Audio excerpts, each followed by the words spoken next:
I work with patients, I work with families, I work with health organizations. And what I do basically for the patients, I engage them in counseling therapy. For health workers, I engage them in trainings on how they can help patients connect better with their environment so that they can have an improved health outcome. So basically, it's about bringing an awareness of a patient on the different connections that they have and how they can leverage these connections to prevent illness, to manage any health condition, and to improve their overall quality of life.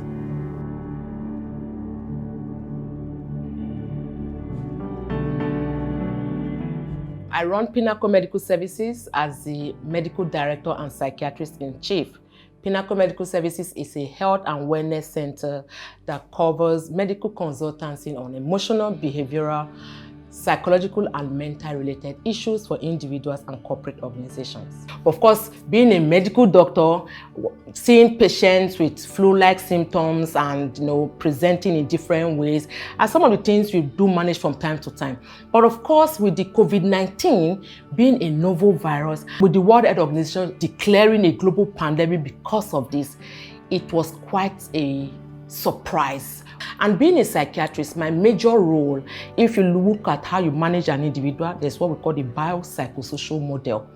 The biological model is the fact that there's COVID-19, people will get tested, people get to know whether they are confirmed. The social support is the fact that there were some form of relief packages globally, nationally, and even in our small communities. But the missing link was the psychosocial support that we are now bringing on board. When people are presented with this information, how do they feel? The fear of being infected, the fear of losing loved one, the fear of will this ever end? All those are type of emotions we're managing with people, and we are still managing with individuals and the corporate organizations.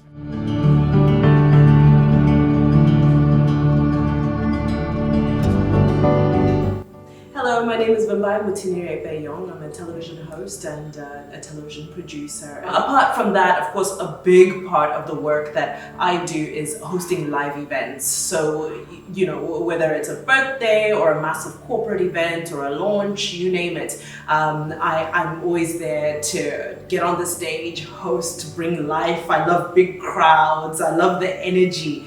When you step on a stage and it's being broadcast live on television, but there's also there's just something, an electricity that you can only get from an audience filled with people that just makes our life and our work that much more exciting. So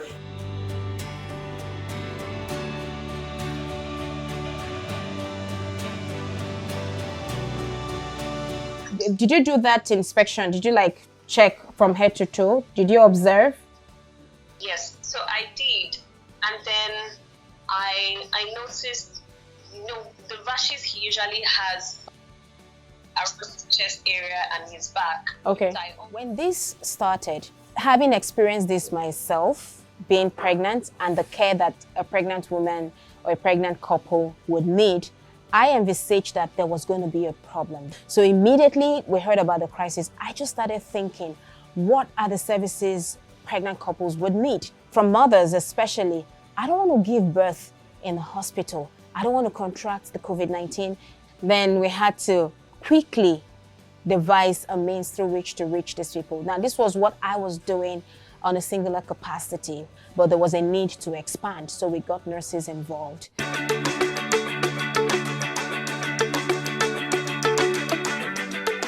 Whether you are a doctor or not, or you're in the health sector, everybody got to know the word pandemic. So we started seeing more of cases of people having panic attack. In fact, before the panic attack, people went into panic buying. There's so much anxiety, the fear of the unknown, what will happen to me. So that anxiety was, it became even heightened among individuals and their family members. Before this COVID-19, a lot of people were not even sleeping well, especially in the city where I'm Lagos. People were not sleeping well, but COVID-19 just made everything go from 1 to 100. So that changed our sleeping cycle and our eating cycle. Being an organization where we give psychosocial support, we started seeing more of increase in the D and the E. What is D? Depression, And what is he? Experiencing suicidal thoughts. There's an increase in the rate of people that are getting depressed now. Why? People are losing their jobs. People are losing loved ones. Have we had suicidal cases? Yes. Have we had suicidal cases of people very young? Yes. And you'll be thinking children don't get depressed, children don't get suicidal. Children do. Children are also afraid, children are also anxious, children are also depressed. They have not been in school for a long period of time. They have not seen friends, they are not in a properly structured environment because some homes and the home climate is not healthy for these children. The most frequent mental health problem is still anxiety. Anxiety, depression, and substance abuse. They are the top three, but the topmost on the list is anxiety. And why will make people to be anxious? Because they don't even know when this will end.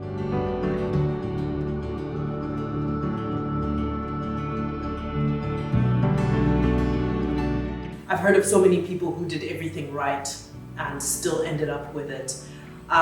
So for me, I've just taken what I normally think should be the right precaution and multiply that by 100. So I do everything extra. I always have my sanitizer with me, and even if I haven't touched something, I've just gotten into the habit of sanitizing. I was able to get the spray version of it. So, anything that I just feel like maybe this is something I would touch, or somebody in my home may touch it, I spray it, I sanitize, I wear my mask 24/7. I saw a quote where somebody was saying, if you think you can't breathe with your mask on, imagine what breathing feels like when COVID hits you. And that's the truth. It's a respiratory illness. It does make breathing difficult. So I'd rather deal with the discomfort of breathing through a mask than God forbid, the discomfort of what that virus does to your respiratory system.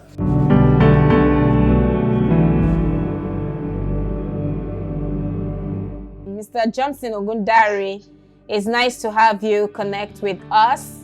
I can see you are at work, I guess. So how is the clinic environment, sir? So the basic thing was the fear. They did not want to, and many still do not want to, go to the hospital to have their babies. That's one. Two, there was a challenge of finances. So if I have to have my baby at home, what is it going to cost me? Then three, we had to ensure that if at all there was going to be a visit by a health worker in nursing, there's something called home visiting. How were we going to be protected? So we had the challenge of having our personal protective equipment. And then who is going to pay or bear the cost? So we had all of these challenges. That is one. Two, the pandemic affected businesses as well. So how are we going to cater for the financial demand of this pregnancy and the baby? We discovered that we're not just managing a pregnant couple, we're managing their emotional health. We're trying to figure out how they could generate income, how they could gather up some skills and start earning something virtually. So it was a whole lot of work.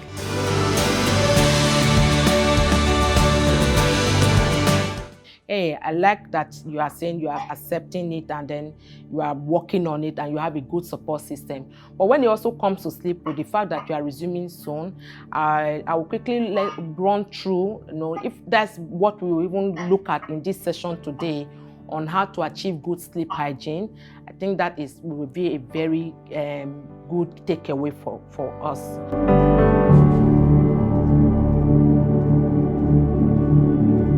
As a mother of 3 children under the age of 7, it wasn't an easy task. Working from home is not new to me. I've been working from home for the past 7 years. But what I have not been used to is having my husband and my children with me 24/7. Now it wasn't funny. It wasn't funny. So I was used to, okay, everybody off, they're off at 8 a.m. and then I come back to my table, I'm seated. So before I have the children come in, 3:30, before hubby comes in later in the evening. So I was used to that. It wasn't a challenge. But having them sing mommy, mommy, mommy every now and then, wanting to eat like 5 times, 6 times in a day, that wasn't funny. But thankfully, a program I run, which is Parenting from Conception, which was something I experienced and thought I could teach to families, was how to condition my children from the womb so they are able to sort themselves out. And I have a partner that is involving. Whenever he can, he's able to step in and do 1 or 2 things and then go back to work. So it wasn't easy, but I had to engage in meditation and I had to tell myself, the one you can, you do. The one you can't, the roof is not going to blow. Even if the roof is going to blow open, your health first. So I preach that to people. I must first leave it out. So when I am stressed, I communicate. That's another thing. What I do, I let them know. So I let them know mommy needs to rest.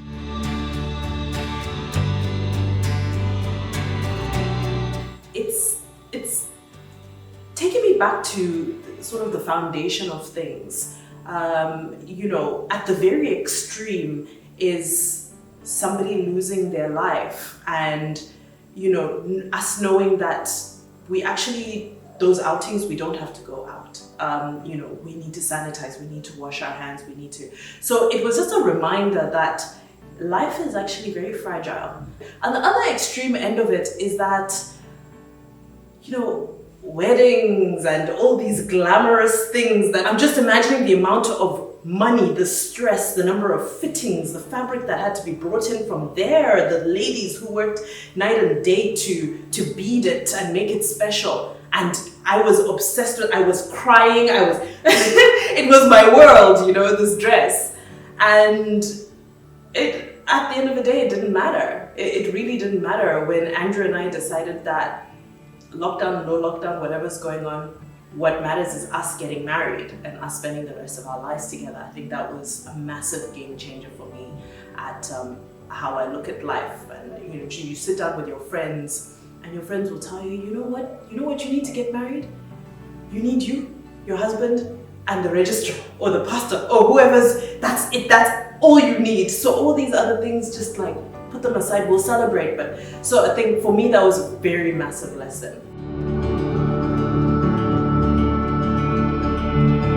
It's not all doom and gloom. Cleanliness is next to godliness. This period brought us to that. It then means that we have to go back to the basic things that most of us even neglect. So you find out quite a number of us started cleaning our environment, making sure we are clean, making sure our hands are clean and all that. From families that were having challenges, this period brought them together. So the better communication skills, better family bonding time, and of course, better awareness of who truly you are.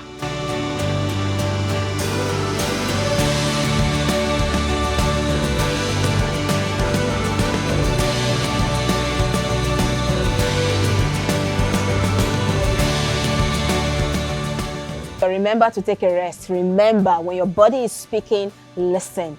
And that's what I preach to people. So I've learned to listen to my body. Once it's suggesting you need to slow down, you need to stop, you need to shut down, I just listen and I shut down.